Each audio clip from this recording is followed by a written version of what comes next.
All right. So a very good afternoon, everybody. Thank you all for joining.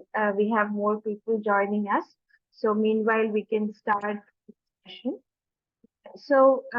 First of all, as I mentioned before, thank you for joining. And uh, we all know that wildlife, we can also call it as a heartbeat of a planet ecosystem. It's very crucial in maintaining a balance of nature and ensuring human survival.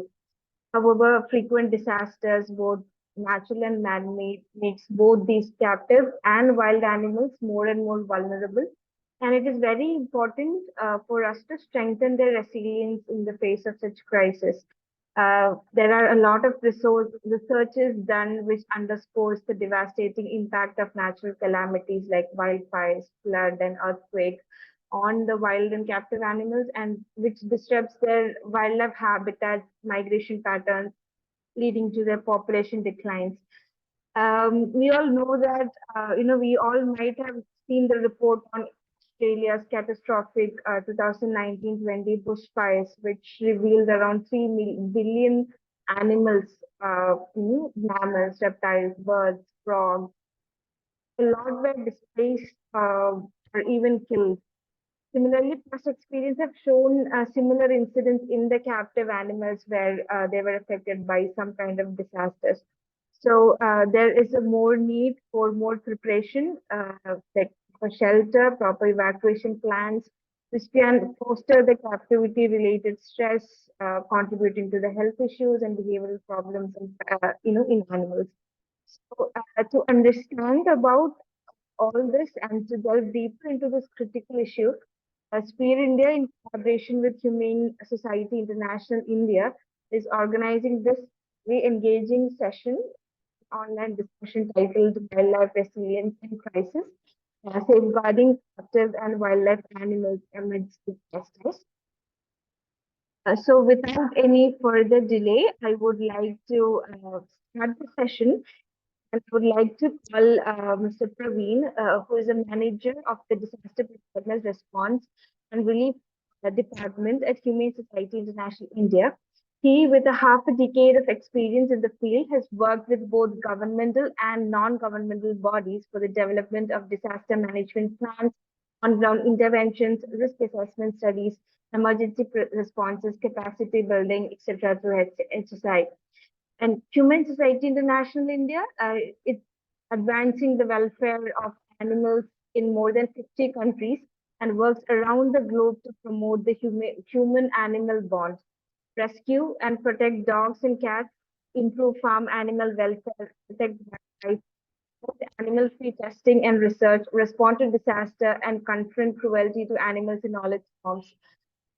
So, without any further delay, I would like to invite Mr. Praveen to set the context for the further discussion and also to introduce our speaker for the session today. Thank you, Prav. Over to you. Thank you. Thank you, Anna. Thank you all for joining. And thank you so much for joining the session. It's great to have you here. And so, India has a difference with respect to multi-hazard vulnerability compared to other states, other countries. The country tops in disaster vulnerability, risk exposure, and a variety of disasters. You take a bus from point A to point B, the culture changes, the language changes, the kind of risk we face changes, the hazards we face changes. The southern part, if the southern part is more prone to cyclones, floods, landslides, and so on. One other part, the northern end of India, also deals with different hazards such as avalanches and earthquake prognosis is more in the northern part. We have the youngest Himalayan range, where in the south we have the Western Ghats. In the northeast, it's different again, drought, all those things. So, with all these differences and the multi-hazard vulnerability or risk of getting affected by disasters are a lot compared to other nations we surrounded with. We have a wide range of coastal belt, snow-filled mountains, huge variety of um, cultures, languages, beliefs, politics, religion, caste, and whatnot. And when we talk about disaster risk reduction of humans and animals, we often ignore animals as a whole, and wildlife. We rarely talk about wildlife and their disaster risk reduction, and they are equally affected. We have seen in the last years, every year in India, wildfires happen, and a lot of wild animals get affected. Landslides happen in the India. In the areas where in the Western Ghats side and all, landslides happen a lot, and we know about the landslide happen which will affect human beings and the more livestock also. We hear news about that, but in the wild, in the forest also, such kind of landslide happen a lot. Such kind of animals getting affected by these things are a lot, which we often do not know about. And captive animals for another matter, which Suman definitely will talk more about that. So wildlife being affected by disasters is something we need to talk more about. Our disaster management system also doesn't talk about wildlife and disasters much. So here we have Suman Vidhumadhav, who is the Director of Wildlife Department at the Humane Society International India. Sumant has been working on promoting coexistence with wild animals through strategically leading organizations, policy, on-ground interventions, ending illegal wildlife trafficking, building disaster resilience of animals, and capacity building of government agencies, including the judiciary, for the last decade and a half.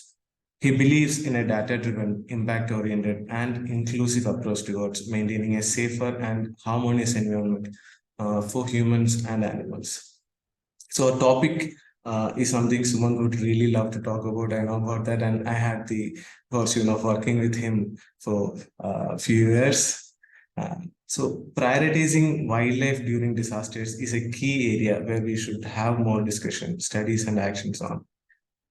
Based on his immense knowledge and experience, Sumant, what do you think? How important is it to safeguard wildlife during disasters? What happens to captive animals and wild animals during crises such as wildfires, floods, etc.? And what can we do to minimize their disaster risk? Thank you. Thanks. Thanks, Praveen. Thanks for having me on, and thank you to Sphere India for having me on. Well, I think between what you've said, Praveen, and between what everything that Hannah has said, you've covered most of what I wanted to talk about anyway. So you've made my job a lot easier. But one of the big things is that, when we talk about wild animals in crisis, there's always a few different challenges. There's largely these two buckets of looking at wild animals in the wild, and wild animals in captivity, and both of these are very different. Both of these need to be addressed very differently altogether, and it's not going to be talked about in the same bucket. So, if I may, Hannah, can I go ahead and share my screen and show you some of the stuff that I've got prepared? Yeah. Okay, I can lip read you saying okay to it. All right, it should be up on everyone's screen at the moment. Yes, So perfect. What I'm going to talk about today is I'm hoping that I'll also leave you with more questions than answers, because this is truly something that needs plenty of answers to be found from within this group of people who are here right now, and a larger group of people who work on animals and development sector and disaster response overall. So wild animals in crisis really needs a very nuanced approach to what we do and how we do, because this is so new in India and across the world that anything we do will set the precedence of how things should be done. So there is a lot resting on our shoulders to say that to determine the kind of interventions that we need to take up that need to be most impactful and also does not create a dependency on organizations or people like us. In the long run, that's not going to be sustainable. So we need to figure out solutions that are invested and vested in policy, and yet build capacity on ground to be able to implement and execute those policies as well. Broadly, what I'm going to do today is speak on a few things. And the one thing that comes to my mind when I think about wild animals in crisis, the most common disaster that affects us as a country, of course, is floods or drought, right? Drought even, but floods is also the most visible visible disaster that affects us. In the same breath, one of the animals that is most visibly affected, for instance, is elephants. I don't know if anybody remembers this elephant in particular. This was a few years ago. This was pre-COVID for sure. This elephant from Assam, in one of the floods in Assam, got washed away to Bangladesh when it was trying to cross the Brahmaputra and get to the other side. There was a massive Herculean effort to bring this elephant back into its herd. Eventually, the elephant was rescued, but the amount of trauma, the amount of stress an elephant would have gone through, and this is a female elephant which was with a herd, the amount of stress and trauma and fear this elephant would have gone through is immense and something that none of us can imagine. Uh, Unfortunately, most humans may not survive being washed away from one place to another. An elephant is a large animal that can survive this trauma, but is also an animal that we don't understand in its entirety at all.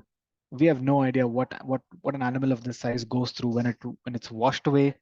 The simple fact that an elephant is surrounded by so many people, everybody with good intention, everybody's trying to help, but the fact that the elephant surrounded by so many people is a matter of immense stress to the animal itself. On top of that, the elephant's in ropes and chains, and everyone's trying to get it to stand up. It's in slushy ground. It's in territory that it has no idea about. It's the equivalent of taking any of us, blindfolding us, and dropping us in a country where we don't speak the language, where we don't know anything, without any familiarity of our surrounding at all. It's very, very stressful. And this is an image that I saw a few years ago when it happened, because we were then trying to coordinate between Assam and Bangladesh to try and see if we can bring the elephant back in the least stressful way possible.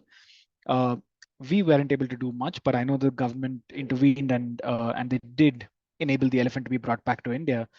Uh, but this image has forever, it's stuck in my head. It's stuck in my head. And what was more unfortunate and to me, I felt really helpless that we as a country with so many wildlife experts, with the Wildlife Protection Act and so many forest departments could not do anything to preempt this, to prevent it from happening, and did not have a fast enough response to something like this from occurring. So the big question is when do wild animals suffer? There's again broadly two buckets and two ways of looking at it. One is to look at animals that suffer in the wild, that's wild animals in the wild, and the other is to look at captive wildlife. For the sake of this conversation and this discussion, let's look at these as two separate individual things. So animals in the wild, these are think of your tigers, think of your elephants, think of your leopards, any of these animals in the wild. But when you are doing so, also think of other wild animals, think of birds, think of invertebrates like insects, like scorpions, snakes. Think of these smaller animals as well, because we have a bias when we say wild animals, we automatically think of tigers and elephants and leopards, but think of the whole gambit of wildlife. Everything from a snake all the way up to an elephant, to a bird, to a fish, to a whale in the ocean. All of these are wild animals in the wild. And when I say wild animals in the wild, again, don't restrict yourself to only thinking of forests and mountains. Think of the oceans. Like Praveen said, the oceans are massive, and there's most of the life on planet Earth exists in oceans and not on land. Animals in the wild are affected by a whole range of disasters. Floods are the one thing that affects them the most, like I said. It's also the most visible because floods can bring with it landslides, like Praveen said. And the impact that these things have on animals is completely unknown. Earthquakes have the power to permanently change landscapes. Most wild animals don't recognize geographical boundaries, don't recognize man-made boundaries. Like you won't find a leopard going to the edge of Karnataka and Kerala and saying, okay, Kerala is on that side, Karnataka is on this side. I won't go into Kerala or I won't go into Karnataka. Animals don't recognize these boundaries. What they do recognize is biogeographic boundaries. So if there's a lake or a river on one side and there's a mountain on the other side, they'll recognize that as their region or that as their home range for convenience. Earthquakes have the potential to permanently change some of these biogeographical features, and animals are completely ill-equipped to deal with the changes in a very short duration of time. They will adapt to those changes eventually, but in the process of adaptations, there's going to be a ton of conflict with communities around. And there's going to be a lot of stresses internally as well. What we also know, and one of the most, again, very visible land-based crisis in a forest is wildfires. In India, temperatures don't get as high naturally enough to trigger wildfires. Most forest fires in India are instigated. It's something that is caused by communities or caused by people around, or caused by people who just have some animosity towards the forest department, for example. Unfortunately, the victims of this are not only the forest but also the wild animals that are within. And here again is where you have to take a step back and say, is forest fire, what kind of forest fire is bad for animals? Is ground fire bad, or is it canopy fire? These are questions that we don't have definitive answers to, but definitely is worth talking about. In my experience, I've seen forest fires being lit when people want to hunt animals. So what they would do is they light fire from one side and they'll wait on the other side for the animals to run towards them and then shoot them and take them out one by one. So forest fires are a true disaster in more ways than one. And not we're not nearly equipped enough to fight forest fires. We have some bit of efforts and some bit of focus to prevent them, but when they do occur, we're reduced to beating it out. We're reduced to beating out fires, and that's humanly impossible. I can tell you this because I've done it in the past, and it's humanly impossible to beat out a 8,000-acre forest fire. Drought is again something that does affect wild animals in the wild, not to the degree that it affects livestock and domestic animals, but definitely is something that needs further digging into as well. Cyclones in the same breath as floods. Cyclones do cause a lot of habitat change. There's a lot of uprooting of trees. There's a lot of uprooting of portions of land as well. Again, we don't understand the quantum of rain it brings with it. We don't understand fully the amount of habitat change it causes and what effect that has. That's something that needs to be dwelled into deeper as well. Oil spills of late is something that we have seen more and more often, especially off the coast of India. If you remember in recent years, off the coast of Chennai, there was a big oil spill, and the government spent uh, a lot of resources in cleaning that up. Unfortunately, what didn't come out of it as a conversation is how do you safeguard animals on the shoreline and animals in the ocean that are affected by these oil spills? I'm sure all of you would have seen in plenty of other countries, you would have seen pictures of birds that are drenched in oil or turtles that are completely covered in oil. In India, we really lack a lot of resources to even be able to go out and rescue these animals when oil spills do occur. It's really unfortunate, really tragic. I've seen sharks and dolphins that have been affected by oil spills, but we've barely had the resources to deal with it and lend them a helping hand effectively. Over and above all of these, the one thing that affects all of us and wild animals, of course, is climate change. And I'm going to be preaching to the choir. All of you know this probably better than me, but climate change has devastating impact on how animals live in wild habitats, shrinking of their habitats, and what that does to animals living within. But that's a broader conversation, and I'm not going to dive deep into it. Sorry. What we'll do is we'll take a look at some of these examples and then come to captive wildlife as well. These are not my images, of course. These are images from an organization in Assam. Uh, every year we've known of this, right? Every year there's floods in Assam, floods in Kaziranga, plenty of wild animals affected, and probably one of those places in India where wild animals are affected the most by natural calamities. But we've seen these examples elsewhere as well.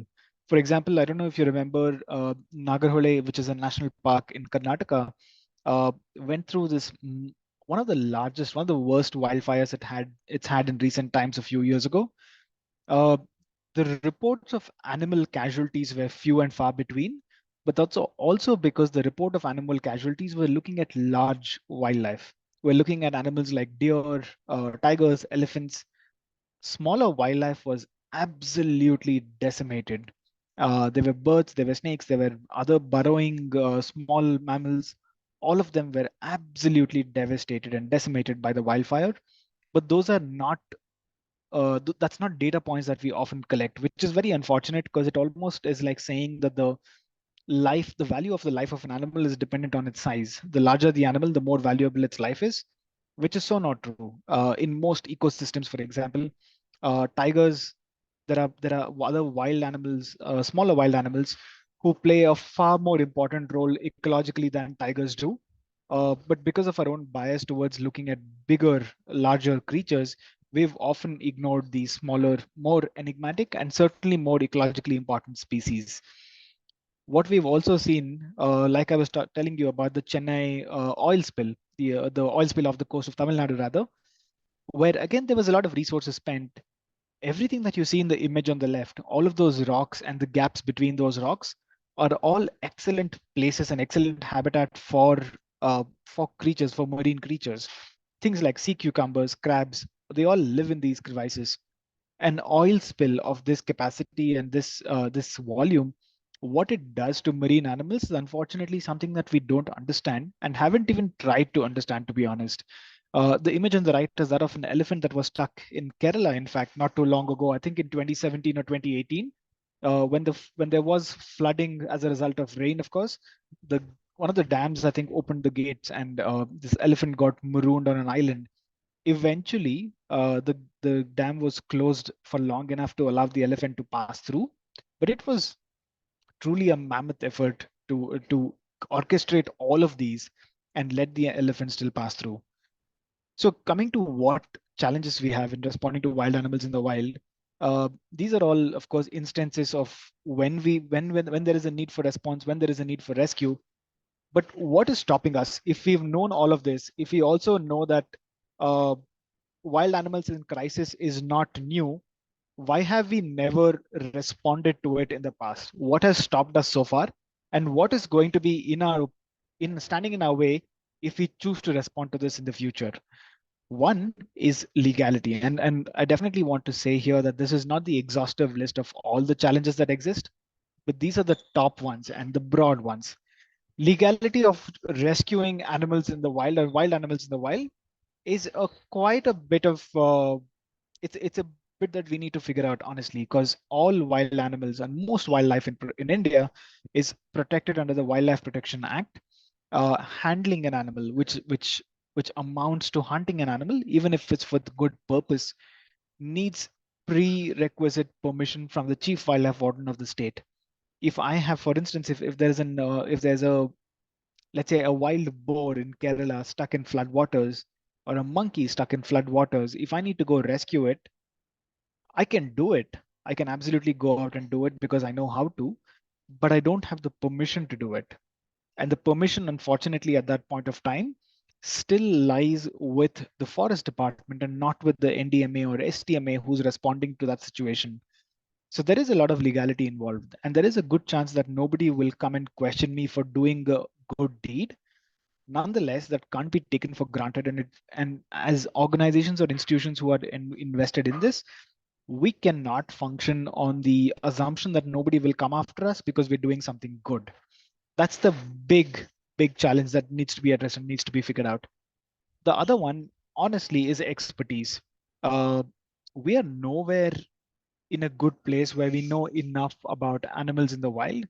We don't know how to handle them. I showed you that picture of the elephant in Bangladesh.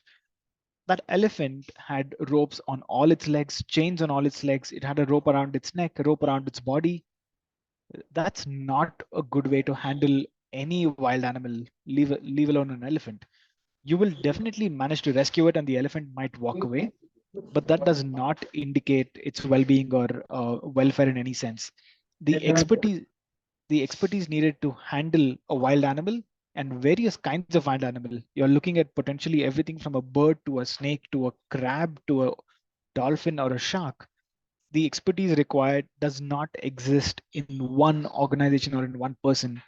This has to be an alliance of organizations and an alliance of people trying to do this, and nobody monopolizing over a certain geographic region or a certain species, even for that matter. Infrastructure, the big ask again is this, right? If let's say there is an oil spill off the coast of Orissa and we rescue a whole bunch of turtles, let's say we rescue about 50 turtles, where do they go is the big question. And often this question of where do they go results in us saying, because we don't have a place to take them, let's not even rescue them to start with, because we can't hold them.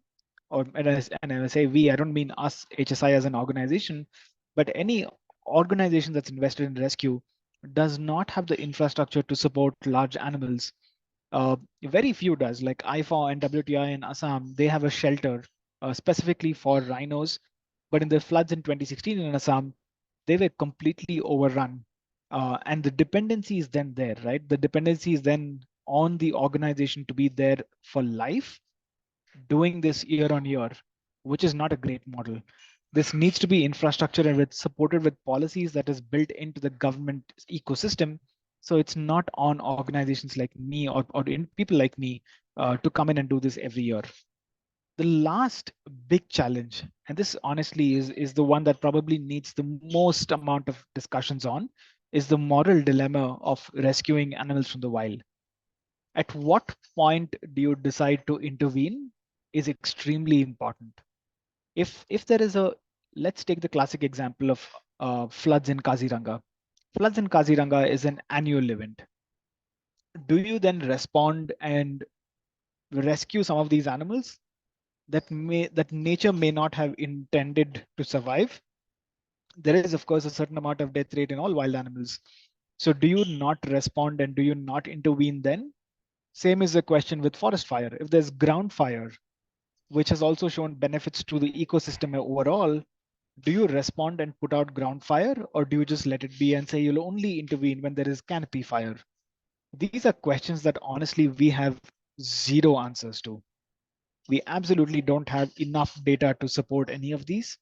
It would be fantastic. It would be great for us to start from a place where we say we don't know and then start building data and evidence towards this, rather than to assume that any animal is needs to be rescued. You all must remember the 2018 floods in Kerala and in parts of Karnataka. There were some really ridiculous things happening at that point of time. There were plenty of organizations and individuals involved in rescue of animals. I saw videos of people taking away snakes from on top of trees in the name of rescue. And that to me is just purely stupid and absolutely unethical. If there is a python that has climbed up a tree to escape from floodwaters, it knows what it's already doing. We are fooling ourselves and fooling others if we think by climbing up a tree and pulling that snake out, we are rescuing that snake in any way. If anything, we're potentially causing it more harm than good. And these are practices that we absolutely need to curtail. And that's the moral dilemma. That's where we have to sort of figure out if we are doing the right things and if we are doing things right to begin with. Uh, Captive wildlife, like I said, the anything that we do to deal with captive wildlife is a whole big ballgame altogether, right? Because if we let's go back a few slides, what affects captive wildlife? Of course, there is flooding and all of these things that do affect them. The bigger issues that affect captive wildlife is epidemics and pandemics, like we saw in the recent time. Financial instability is something that is new again, but we know it has drastic effect on captive wildlife. For instance, and we saw this most recently in Sri Lanka, when Sri Lanka underwent all the economic trouble it did, it was quite challenging for institutions to continue to feed animals and to pay salaries of everybody working in these places where animals were held in captivity. Geopolitical instability is another big one that I would put under the bracket of disasters for sure. Take the example of what's happening in the very unfortunate war between Israel and Palestine and Gaza.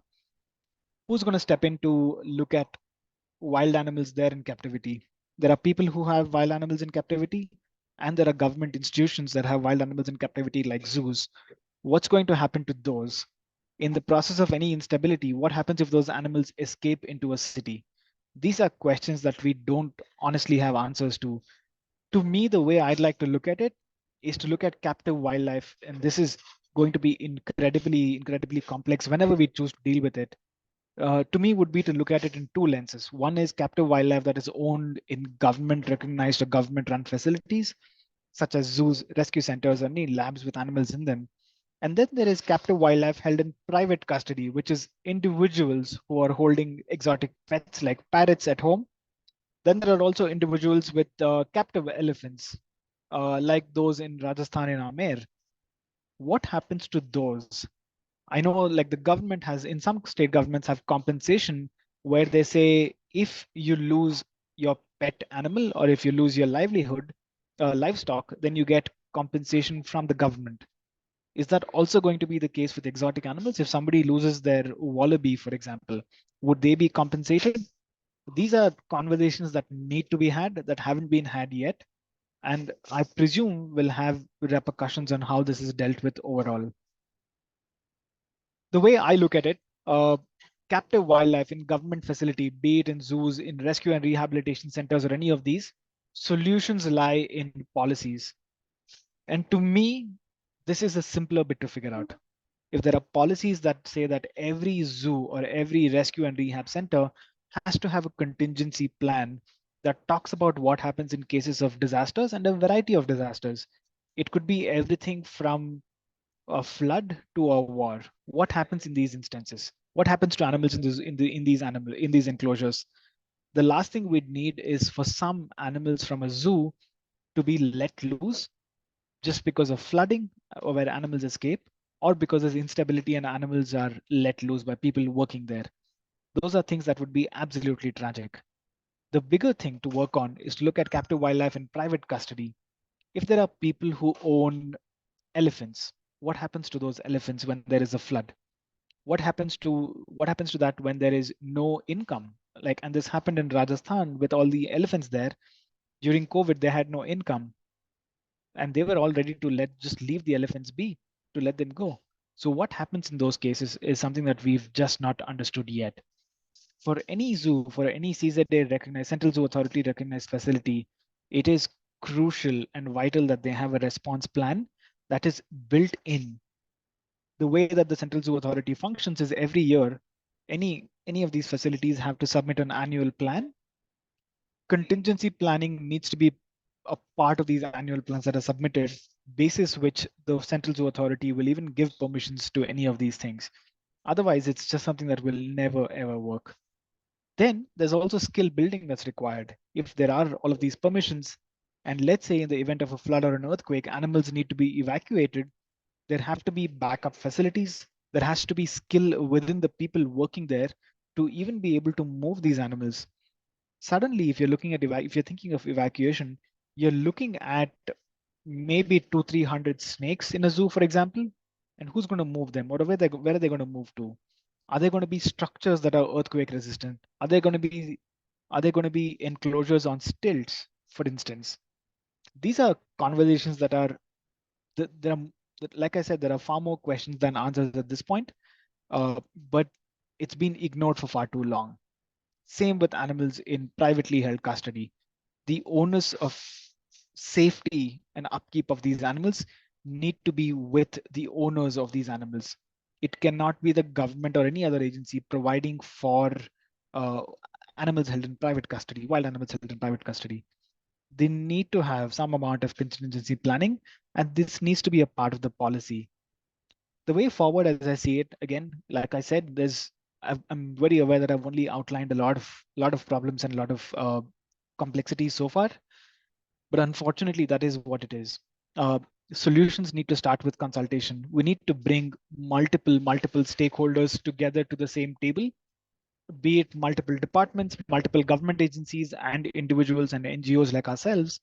We need to be brought to a same table where we could discuss and debate and bring out policies that are required to tackle each one of these. There's not going to be one overarching policy or one overarching law that will deal with everything all at once. It needs to be very site specific, subject specific, and species specific as well. Then there needs to be a ton of capacity and capability building. If there are on-ground responders, like if NDMA is going to be responding to people's needs, there needs to be an agency that is equivalent to NDMA that is responding purely to animal needs. And by that, I mean animals that are both domestic and wild in nature. The onus can't be on NDMA alone to say you go and rescue people and also rescue animals.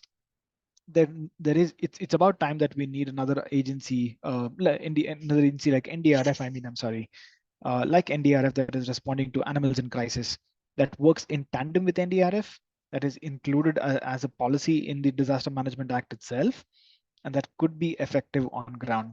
And building capacity and capability of that is the need of the hour. Lastly, we need infrastructure. at multiple levels to accommodate a whole bunch of these animals that are going to be rescued from disaster in the coming days. They cannot be in the same room as livestock, for instance. So there is again plenty to do there. Uh, but having said all these, having given all of these complexities, I'm very hopeful for the future. That's most of what I had to share, and that's my email there. And I'd love to speak with anybody on anything further as well. But yeah, that's my time. I'm happy to take in any questions that any of you might have.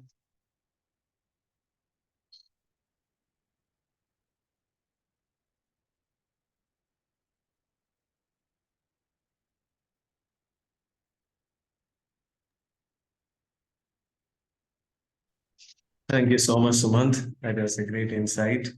And we know a lot about how wildlife is getting impacted. And so in starting with how we define wildlife, a lot of us initially before joining HSI, for me also, when you say wildlife, it was leopards, lions, all those fancy names.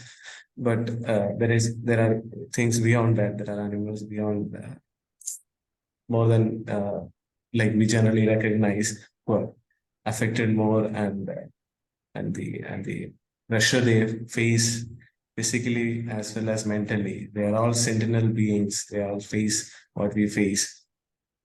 So to look at those aspects and to plan accordingly, something which we should uh, look forward. And I really appreciate the recommendation of bringing in a response force like NDRF, not just NDRF, but for animals alone, there should be a force at national and state levels, which is really. And yes, we need policy level changes. All we have was happened after uh, after a tsunami and after an earthquake. So all those things, the act came after a tsunami, and the plans came after an earthquake and floods. And after that, we do not have any much progress in that, and we need more uh, things coming up for animals specifically. And the word inclusivity is not defined well at all in our context, at least in India. Thank you so much for those recommendations, and we'll definitely keep them. I've noted them down. Thank you. Yeah, if anyone have any questions for Sumant, and Hannah, would you like to take forward the question and answer session? Yeah, so I can see a question in the chat box. So I'll read it out. It says, you spoke of the legalities involved in rescuing animals. What about the rights of the NDRF? Do they need permission to rescue animals? Yeah, unfortunately, they need permission as well. Again, like I said, it's not something that's enforced very strictly. For instance, any legislation, the implementation of any legislation is depending on the officer who's investigating, an officer who's looking at it. Most often, they understand the intent and they want to enforce a legislation. They understand it's a time of emergency, but theoretically speaking, definitely they do need permission to rescue animals as well. Uh, it is something that needs to be institutionalized, but I think, like Abhishek also said, they don't do wildlife rescues much. I've seen them rescuing snakes here and there, but those are incidental. They don't involve themselves in large animal rescue mostly. Thank you so much, Sumant. I hope Vinam, like her doubt was clear. Is there any other questions from any of the participants?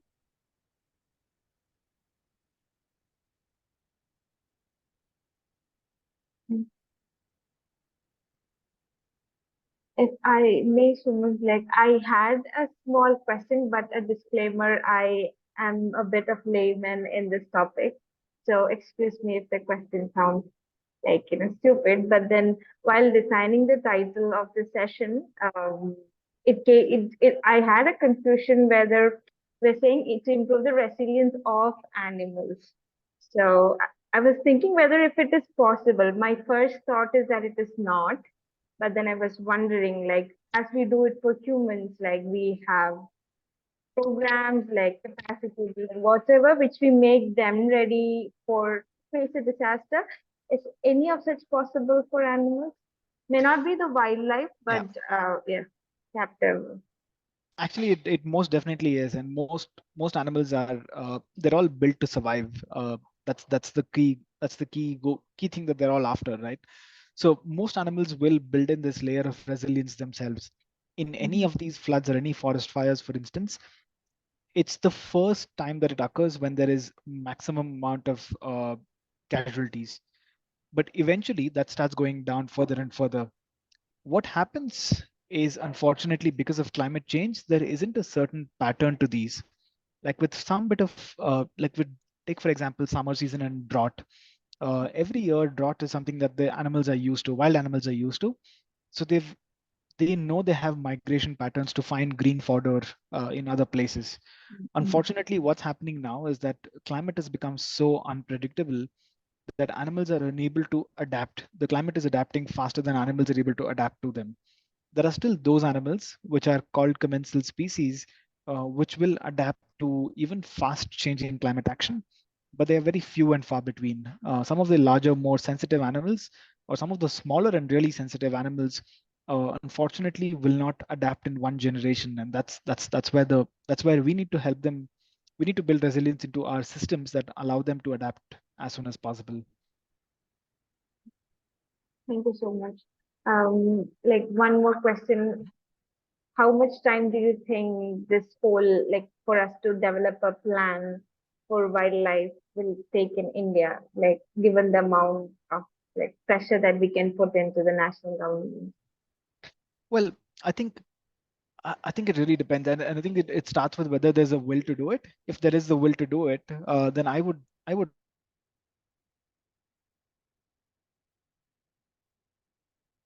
So your voice got cut. I think it, sorry. can Can you hear me? everybody hear? Yeah, now we can hear you. Yeah. I'm just going to keep my video off just in case it helps. Uh, Yeah. I was going to say that it will take us about a year if there's political will to do it. It will take us a year to develop a pretty robust action plan and guidelines rather than policies that will allow states to work within these guidelines and still develop something that works for them regionally. Right. Thank you. So I would like to read out one question from, I think it's from Abhishek. So it says, Sumant, I have been doing rescue on various parts of Bihar and UP, but legalities is a big challenge and sometimes cross-border issues. Uh, sorry, I can't read that word. Like, Rhine yeah, who were flooded from Nepal to India in VTR in 2017. yeah. I think Abhishek is referring to rhinos. Sorry. Uh, so legality is definitely a challenge. I mean, there's no two ways about it.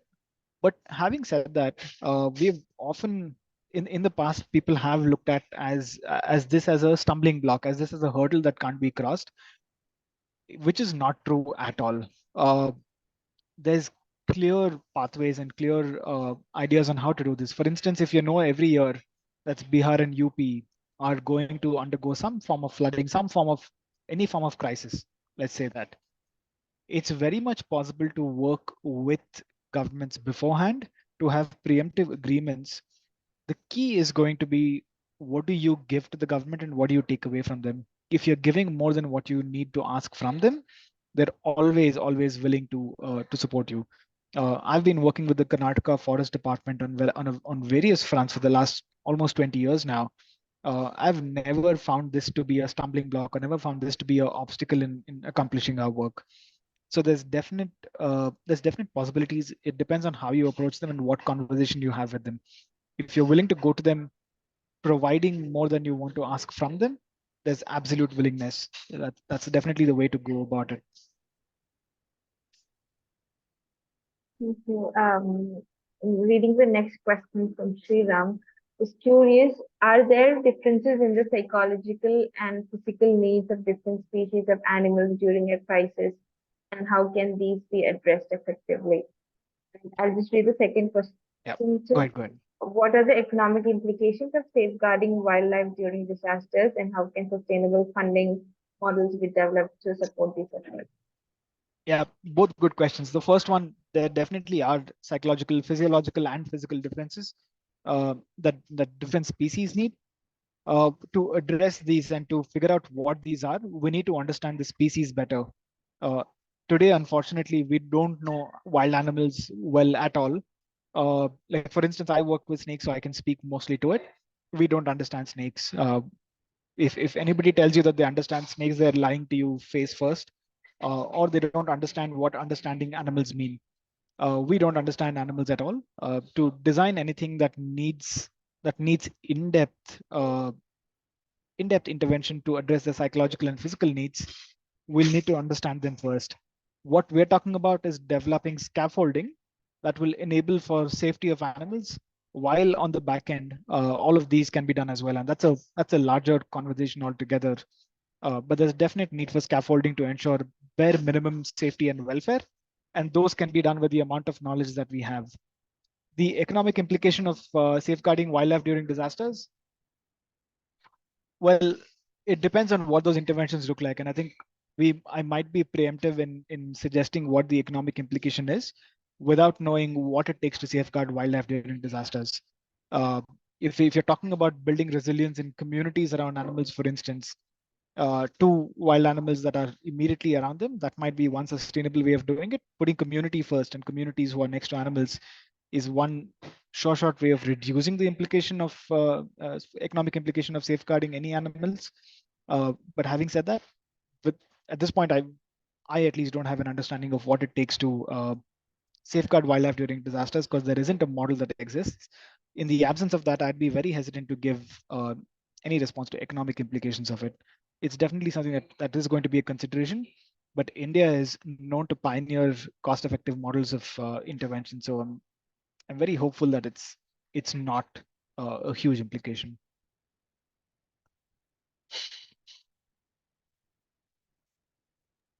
There is one last question. Mhm. So, can you also please elaborate on annual flooding in Assam? Aren't they well acquainted with this phenomenon? Yeah. The annual flooding of Assam is something that again the animals are used to. It's a huge floodplain in around Kaziranga. So the animals, it's not really new for animals as such. What has changed is that there's been a lot of linear development in and around Kaziranga itself, that's exacerbating the effect of these annual flooding. Having said that, animals still deal with it pretty well. There are some animals that do get affected, which is very hard to watch.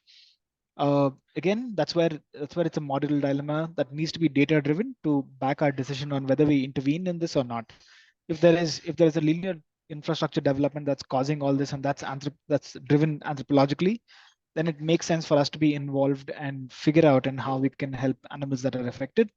If it isn't something that's man-made, that's causing a lot of annual flooding, for instance, then as harsh as it may sound, it's probably better to leave it be. Is there any more questions from the speaker, like I from think the I see one participants? from Abhishek. Yeah, He so says, I've also seen long-term treatment of wildlife developing high level of stress. Do mercy killing can after yeah, of course. I think if there are animals that are beyond help, if we're keeping them alive because we feel good about keeping them alive, then there definitely needs to be reconsidered. Uh, but this is very often where people keep animals alive because they it's a feel good factor for them, and it's not really doing justice to the animal itself. Uh, but definitely needs to be an option.